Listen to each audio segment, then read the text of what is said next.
So we're discussing nonlinear systems of equations. So it's important to know what a system of equation is. A system is more than one equation.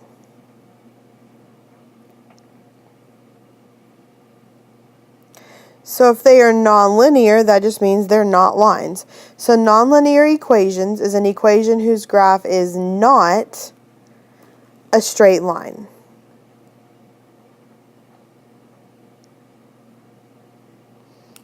A nonlinear system of equations is two or more equations that are solved together where at least one equation is nonlinear and the other equations have at least two variables. So we could have the intersection of a circle and a line, or the intersection of a circle and a parabola. Those would be examples of nonlinear systems. So a solution set to a system of nonlinear system of equations is all the x and y values that make up all the equations in the system true. In other words, all the points where the graph of the equation of the system intersect. That is the easiest way to define the solutions. The solution set is all the points where the graphs intersect. So just giving you an example, if I had a parabola and a line, this would be considered a nonlinear system. Well, it's going to have two solutions because that's where they intersect.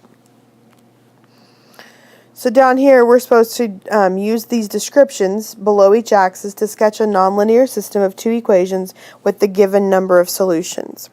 Well, if a system has no solutions, it's because the two graphs never intersect. That is why.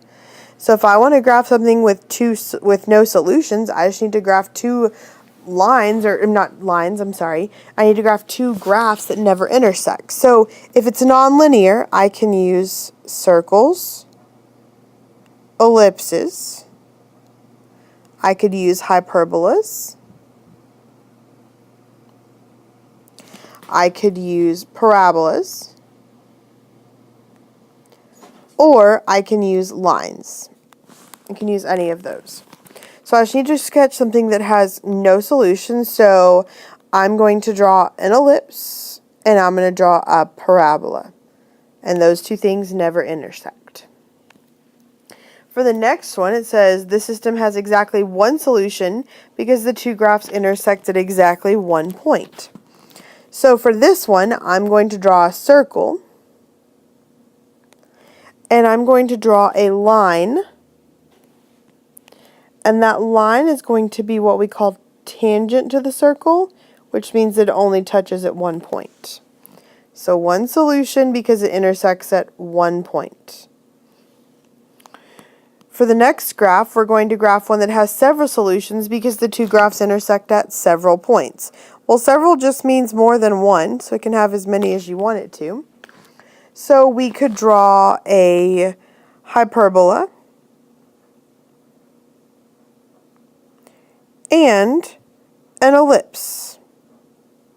And this particular system has 1, 2, 3, 4 solutions because it intersects 4 times. Our last one is a system that has infinite solutions, and the reason they have infinite solutions is because the two graphs overlap. That means all of their points intersects. That means they're the same graph. It means they are the same graph. So that means it could be an ellipse. And then the one that would be intersected all the points would be the exact same ellipse. And we just pretend that my drawings are good and that they really are on top of each other. So, we're supposed to talk about how to actually solve a system of nonlinear equations. So your steps mathematically, we're just going to talk about these and we're going to talk about how to graph them, is to choose the variable to isolate. Isolate means you're going to get by itself. It's easiest to choose a variable in a linear equation or choose a variable that is squared in both equations. That's the suggestions. Use inverse operations to isolate that variable. And then you're going to substitute the isolated variable into the other equation in the system. Now that the equation has one variable, solve the equation for that variable.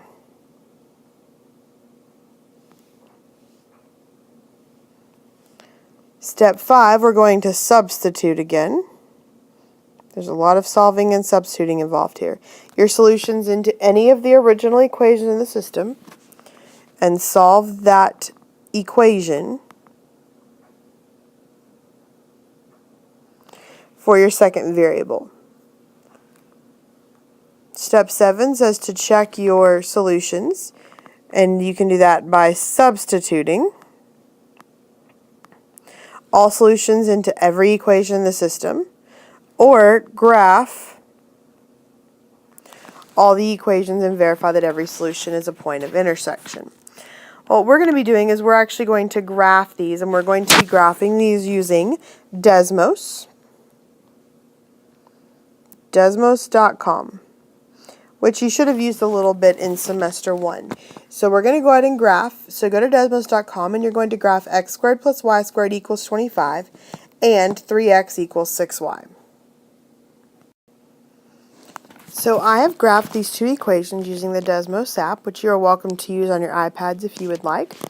And the great thing about this is all I have to do is tap the screen where my intersections are, and it will tell me exactly what those points are. So my solutions to this particular system are negative 4.47 and negative 2.24 and positive 4.47 and 2.24, because that's the 2 points where these graphs intersect. So that would be my solutions. So for number 1, we're supposed to determine the number of solutions to the system. Well, remember, when they ask you for the number of solutions, all they're asking you for is the number of intersections. So these two graphs intersect at 2 places. So that means there are 2 solutions. Number 3 is the same thing. On number 3, I have a hyperbola and an ellipse, and they intersect at 1, 2, 3, 4 places. So there are 4 solutions. For number 5, it says to write x squared in isolated form. So if I'm going to get x squared by itself, what that means is on the left I just have x squared, and then on the right I have everything else. I'm going to write E for everything else. So I need to get rid of this plus y plus 1 squared. To get rid of something that's added, all I need to do is subtract it. So I'm going to subtract y minus 1 squared from both sides. Those cancel. I'm left with x squared equals 20 minus y plus 1 squared. My instructions for number 7 were the same, and that was to determine to isolate x squared. So I want to get x squared on the left. That means I need everything else on the right. So I need to get rid of the 4y squared, so I'm going to subtract it from both sides. I can't actually subtract 4y squared from 40, so I'm going to just write it as 40 minus 4y squared. And then to get x squared by itself, I do have to divide everything by 2. So I end up with x squared equals 40 divided by 2 is 20. 4 divided by 2 is 2. So 20 minus 2y squared. For number 9, it says to find all the solutions for x. Well, the solutions are going to be where this left side intersects the right side. We can do that mathematically, or you can use Desmos. Does not matter to me which you prefer. So I'm actually going to solve this one mathematically because it's not that difficult to do. So if I'm solving it, that means I need to get x on one side and my numbers on the other side. So I'm going to subtract 19 from both sides.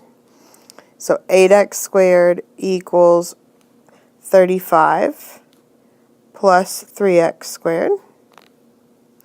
Then I'm going to subtract 3x squared from both sides. So 5x squared equals 35. And then I'm going to divide both sides by 5. So x squared equals 7. And then my very last step to get x by itself is I need to take the square root of both sides. I can't actually take the square root of 7, so I just get the answers as x equals the positive and negative square root of 7. So I'm also going to check this in Desmos, and to do that, all I need to do is put the left side in y equals and the right side also in y equals, and actually find out where they intersect. It is important to note that because this first one has a y-intercept of 19 and the second one has a y-intercept of 54, I had to move quite a bit to actually find my solutions. So notice my graph here, it shows me it being at 75, and that's where they intersect. It says it's negative 2.65 and positive 2.65. And I went ahead and typed in the square root of 7 to see what that gave me, and lo and behold, it gave me the exact same thing. And so what we did mathematically, where we got positive and negative square root of 7, is actually the correct answer.